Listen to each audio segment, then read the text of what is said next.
Dead. Cut. Piece of shit. Really need to expand the budget in this game, man. This is pathetic. Ever getting a lot standard. Right. Right.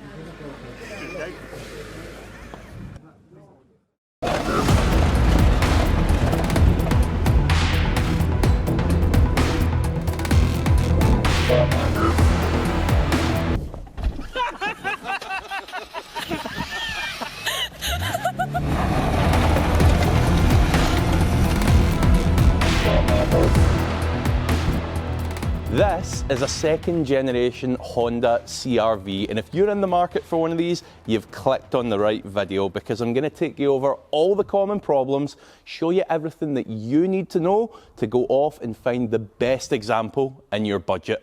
Now let's go. So this is usually where we'd have the owner of the car that we're featuring on camera telling us about some of the problems, what's going wrong and whether they'd recommend it or not. But given that this is actually my car, you get me instead. So here she is, a wee bit rough around the edges, granted. Done 160,000 miles, and I'm not too sure if all of those miles have been particularly pleasant on her, judging by some of the wear. Not really been cleaned in 2.5 years, but I love her because these cars are known for one thing, and that's absolute robust reliability.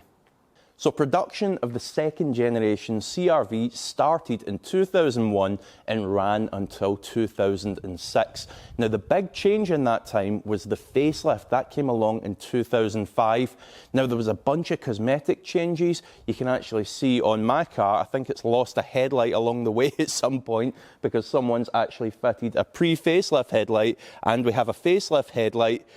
You just don't get that kind of convenience with other YouTube channels to see this, but there you go. And also, on top of those cosmetic changes, we also got some mechanical changes. The four-wheel drive system was quicker to get going for one, so yeah, moral of the story, if you can, try and get a 2005 onwards car. But what went wrong with these cars? Well, as ever, let's start at the business end, the engine.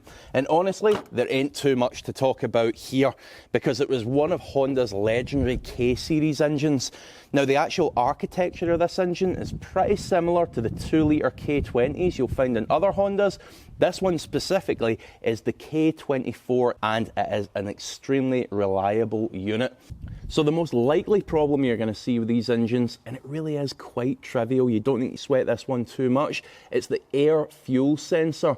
Now effectively that goes bad, it'll put the engine management light on, so it's real easy to spot, and it's a doddle to change. So as I say, don't worry about that too much. Here's the code that pertains to that problem. If you've got a fault reader to take along when you view the car, even better. And if it's that code, that's what it is. So there was one other engine that you could get in this generation of CR-V, and that was the diesel. It was the 2.2 litre. Now, don't get me wrong here, that was a reliable engine. It was just a bit more of a complicated engine, so there was more to go wrong effectively. Look out for EGR valves on them, and also because it's quite torquey, the dual-mass flywheel could go bad, and effectively you end up having to swap the clutch and flywheel. So look out for any clutch slip on that test drive, particularly if it's the diesel model. Now there is one problem that you are likely to see on these cars, and that's to do with the air conditioning system. Now before I get into the specifics of it, a quick favour to ask from you guys. We create these buyer's guides for every type of car, so if you like to be in the know when you go out to buy, give this channel a subscribe, and also give this video a like if you're getting value from it. Now, that air conditioning problem, you'll see that referred to as Black Death. Sounds a bit dramatic, but yeah, that's the name it was given.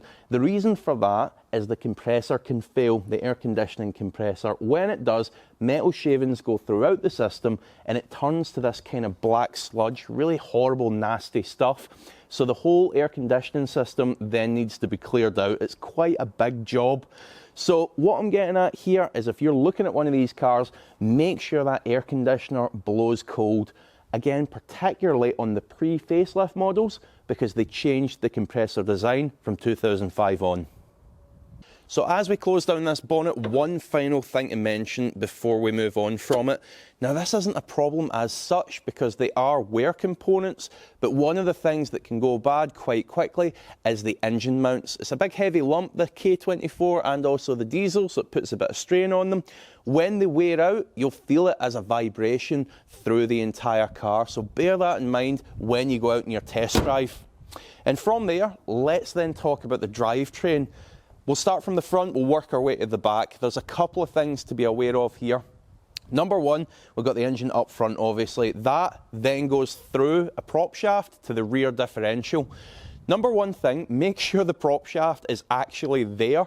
When you look underneath the car, you should see it run the length of the car. Now, the reason that I mentioned to check it's there is some unscrupulous sellers may just remove that prop shaft altogether if they're having issues and effectively sell you a two-wheel drive CR-V, which no one wants. And then the next thing is on the end of that prop shaft, you've got what Honda call a little U-joint. Now, effectively, that's a universal joint. The way it works is it can pivot back and forth, but it shouldn't move circumferentially. If it does, it's worn out, and you're going to feel that when you're driving the car and you start to take up the slack in the drivetrain, moving away from traffic lights, something like that. You'll feel a bit of slackness as you get going. Now, I'll insert a little clip here and try and show you what I mean by that U-joint. And yes, keep that in mind on the test drive as well. Final note on the drivetrain, rear differential. They can tend to get a bit noisy. Now, it's usually not a big problem, don't sweat it too much. Usually just needs a fluid change.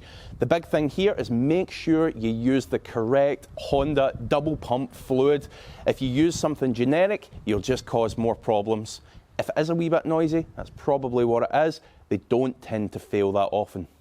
Now, one other thing to note, power steering pumps can sometimes go bad on these cars.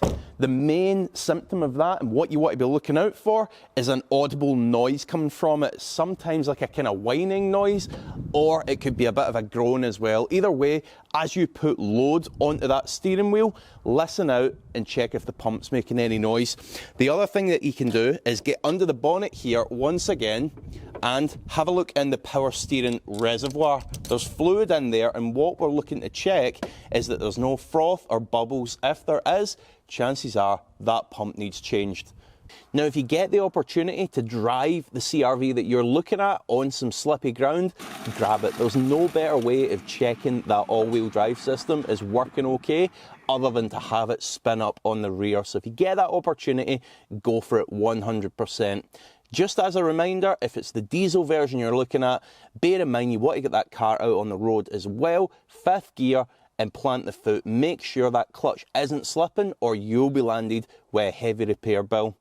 And there we go. You now have all the tips that you need to go out there and find a brilliant Honda CR-V. Don't click off this video just yet though. Hang around and see how it scores on our reliability leaderboard. Well, it was always going to be high, wasn't it?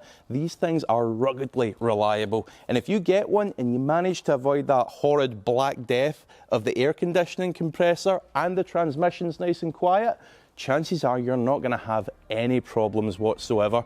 So on that basis, we award it a massive 9.5 out of 10. Now, thank you so much for watching. Please do like and subscribe, and we'll see you on the next video.